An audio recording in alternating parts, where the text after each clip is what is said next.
In today's Urbandoned video, we explore the dilapidated Cloon Park estate near Glasgow in Scotland. Once a thriving community in the early 1900s, the streets are now deserted and eerie, except for workers trying to seal the properties from squatters and the occasional photographer attempting to document the bizarre circumstance.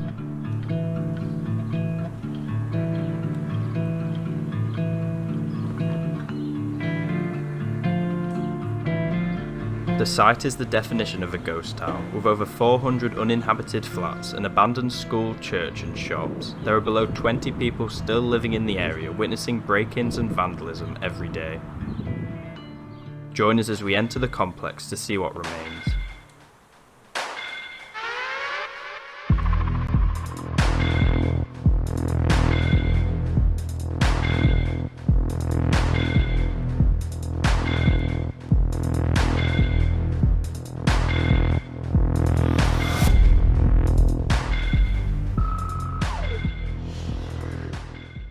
Remember to click subscribe and press the notification bell to never miss a video. In our last video, we asked would you like to see more behind the scenes clips in our videos. We had various responses but have selected this lovely comment from Paul, who must have seen the video in the ideal way we had intended. This support shows a difference from our recent videos, so we will be sure to feature more inclusive parts in our future recordings, similar to the adventure style in the RAF based documentary.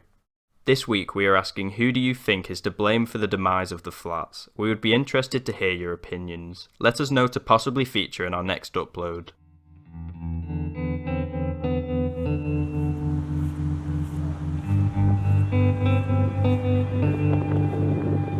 During our week-long Scotland trip last year, arriving at the neglected estate was a very strange experience. The amount of property compared to the lack of humanity made for an unusual feeling, as if we were walking through the aftermath of an apocalypse. However, our isolation didn't last long. Off camera, a police car drove through the streets briefly before departing. Luckily we hid ourselves from its gaze, but it proved that regular checks must occur in the area to maintain the security of the premises.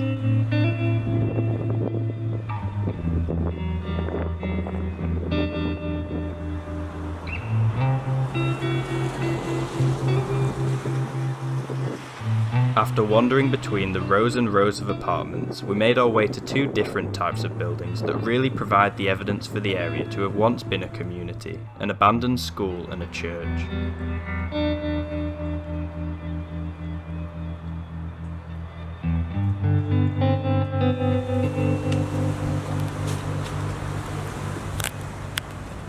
Inside the church just like that.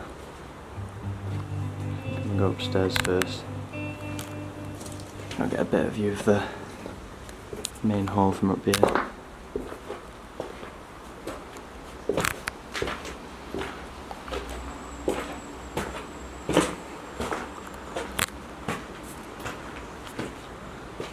Holy shit, I don't want to go onto the balcony.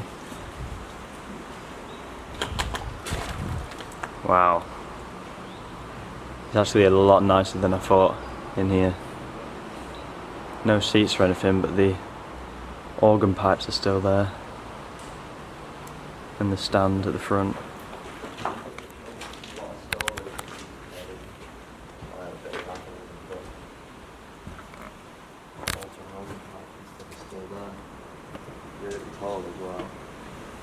I like the ceiling.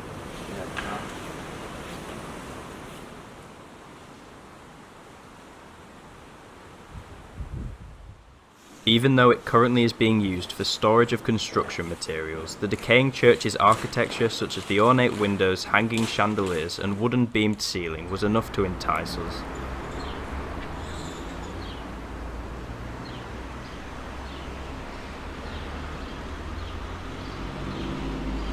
Built in 1905, it lasted almost a century before closure in 1997, when the congregation merged to another chapel.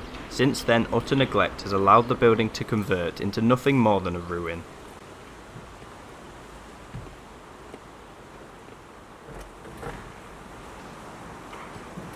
That's what remains of the organ.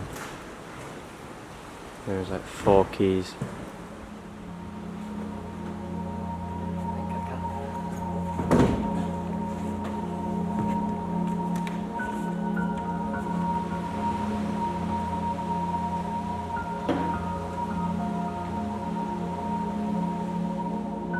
In no time we had returned outside, where we moved our attention over to the neighbouring school, arguably the highlight of the entire town.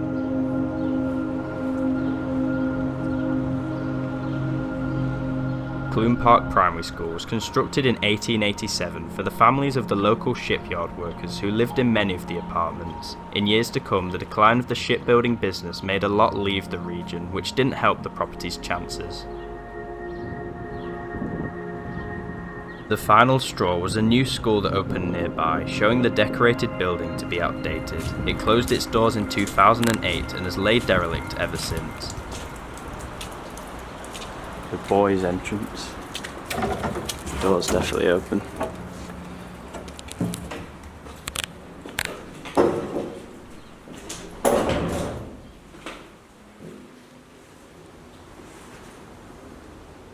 Whilst entering, we were quick to notice an active establishment positioned right by the rear end of the educating structure. Therefore, in the closer parts inside, we stayed very quiet as to avoid detection.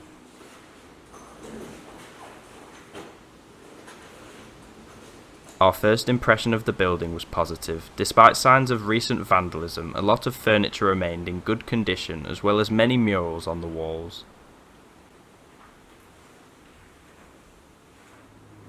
I wonder what the reason is for all these cans.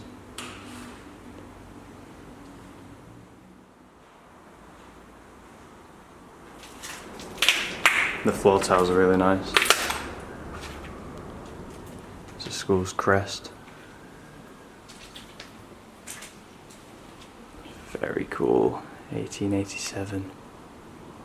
Class of 87 there. I doubt that's real, I think it's just a cool design, but it's nice that it's still in nick.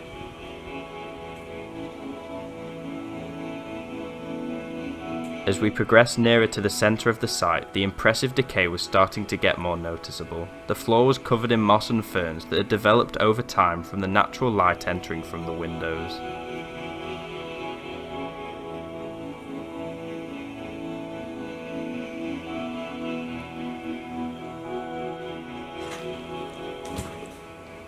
Wow, this is stunning. Look at the tree growing on the left and that plaque on the right. For a primary school, this architecture is beautiful. We had reached the main point of interest within the complex. The dated signs, carved skylight and wooden banister mixed with the extensive decay in the space created an amazing room that emphasised the huge shame it is that the building is disused.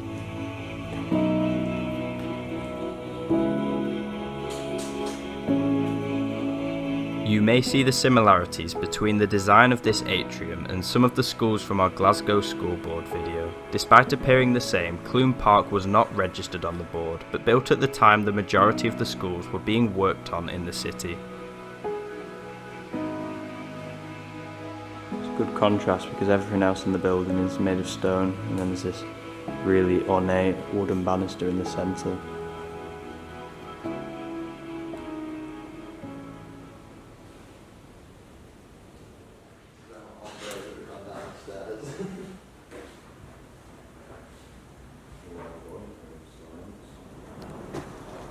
It's another massive classroom. I don't mean massive in its size, but massive as in how tall it is. These big tall windows. They would have been great places to learn, to be honest.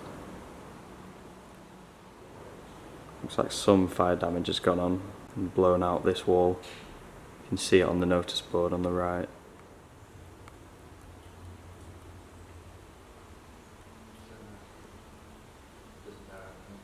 Following spending more than enough time capturing the deteriorating upper floors, we headed downstairs into the darkness. Most windows down here were boarded, offering little sunlight.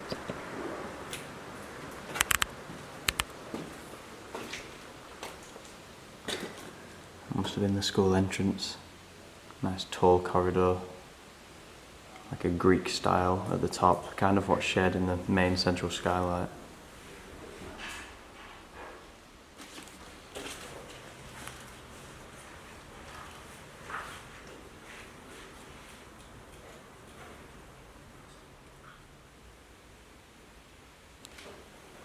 All these parts are boarded. Take that back. Must have missed this window. Practically grass growing in here. That's probably my favourite thing about this place. The decay is completely natural.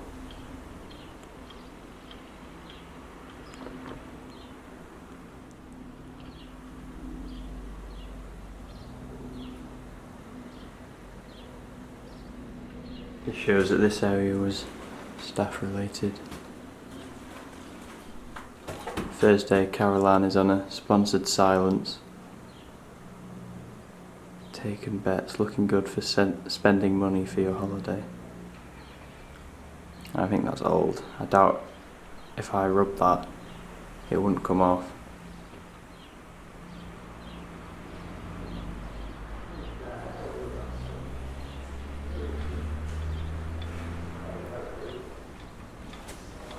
Ground floor. It's very mouldy and wet.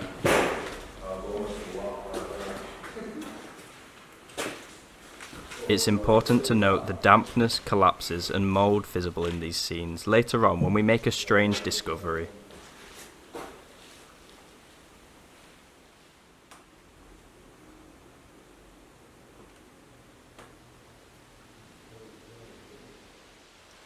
This is a big room.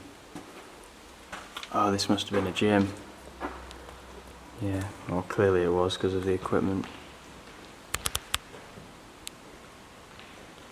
It's really nice. The underground gymnasium was another interesting find in the school, containing some climbing equipment that would have been used by former pupils over a decade ago.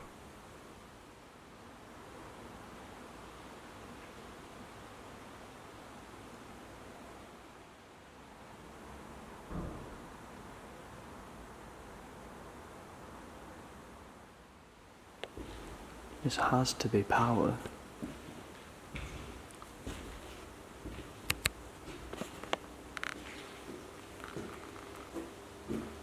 The heck? How is there power? Unless this is hooked up to the grid somehow. But none of the other lights work. I'm gonna have to try them now in the gym. But I've tried a couple.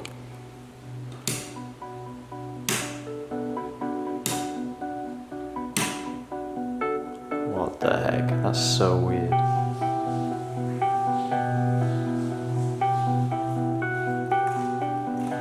Finishing off the entirety of the school, we decided to exit and look towards some of the flats which we were holding less hope for in terms of urbex interest. Boasting the better architecture of the town, the church and this building deserve saving more than anything else. Nevertheless, they are in a bad state, so renovation tends to be difficult and could take years.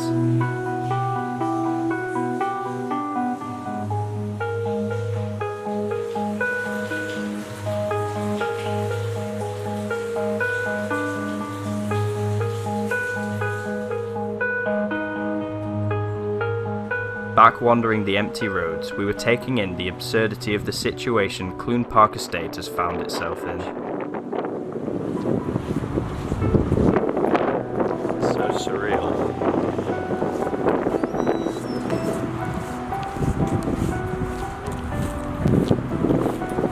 I wonder what the difference in population was and is now.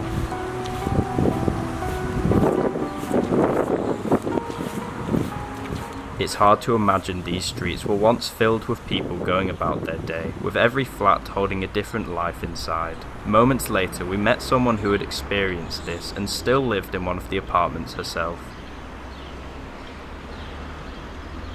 I just wondered if somebody's got a camera there. Yes. Photographers. Do you live in? Surely you could find something better than this to photography. Well, No, we like abandoned buildings, so Yeah. So shame, this was a great area 30 Yeah. years ago. It was fun, it was the shipyard workers that all had it. yeah. And then the landlords bought them all up and the council, ESS, paid the rents, ran into the ground and Yeah. so the landlords made a fortune out of it. They were desirables in the buildings and that's how they all got wrecked. But in these buildings were immaculate 30 years ago, and it's... Yeah, I bet. They keep saying they need houses. There's 400 empty houses in here. We've had developers up and says the area could be...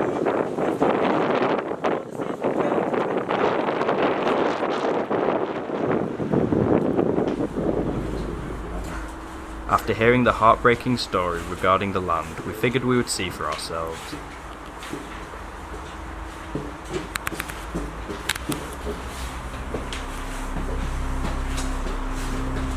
Jesus Christ.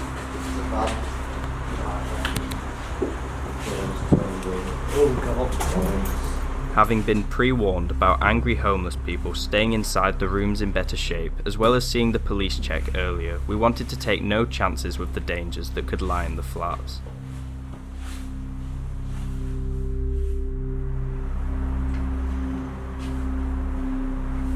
Important that we all stay together in here, sure.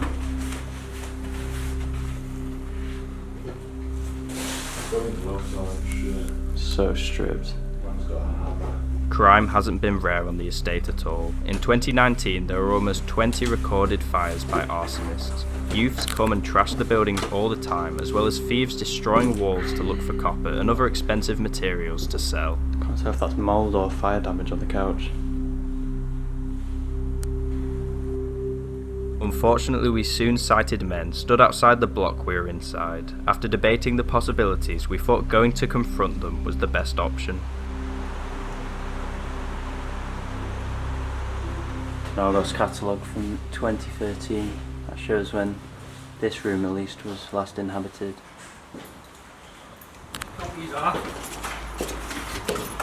You're right. Alright, Chief. Oh yeah. We're out to just take pictures inside and just have a walk around the streets. I'm not taking anything, we're just literally photographing. You're a man. Nothing to do with us, we're just here to secure the properties. Oh, is that what you're here for? Alright. So do you work with your freelance or? Yeah, we're just freelance, just out of enjoyment, kind of. It's an interesting place. Used to be nice, you know. Yeah, I can tell. Just be careful if you're getting in properties, right? Because if some of the landlords get wind that you're in the property, they'll do you with theft and everything, you know. So that's the ones we'd boarding are council owned. Oh, okay. So we're just going to be doing that. You'll see some lying open, but they're not ours. Right. Anything that's boarded is council property. Yeah. You know? So just be aware of a couple of guys pulling up motors and stuff like that. Just be careful.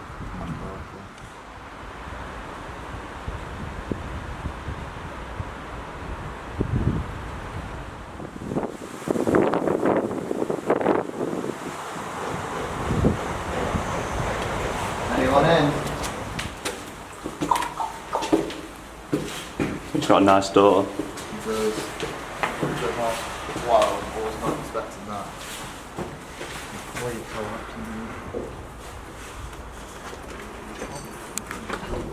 Oh shit.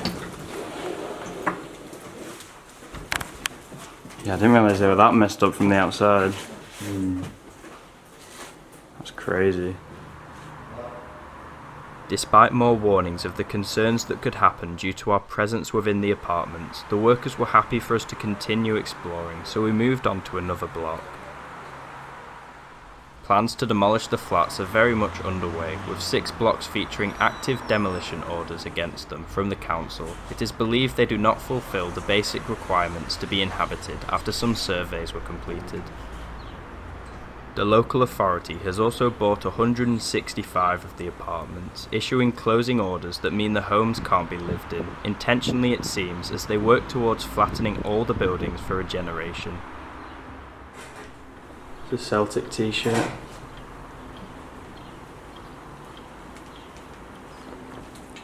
Oh, this is the next floor above. The collapse is insane because all the windows are intact and the walls. Just the floors inside. Must be some heavy water that caused that to fall. From a photography point of view, there wasn't much leading the eye to the empty rooms with a disarray of belongings on the ground. The only reason we kept filming was to show a clear perspective inside, if you have wondered how they look. That's the make. 2007 it says. Probably sell for quite a lot, although it's definitely a kid's one, it's tiny.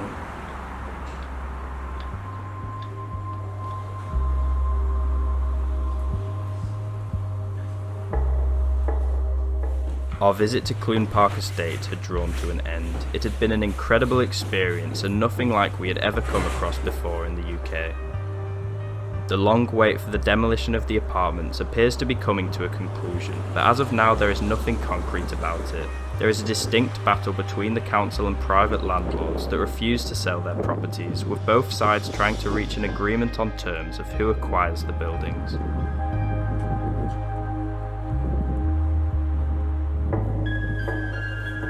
We hope you found interest in joining us on this exploration. If you enjoyed our video, be sure to leave a like and subscribe to never miss a future release. Here are some of our photographs taken at the abandoned ghost town. If you like the look of them, check out our Instagram page in the description, where we post images of our explores months before they are seen on YouTube.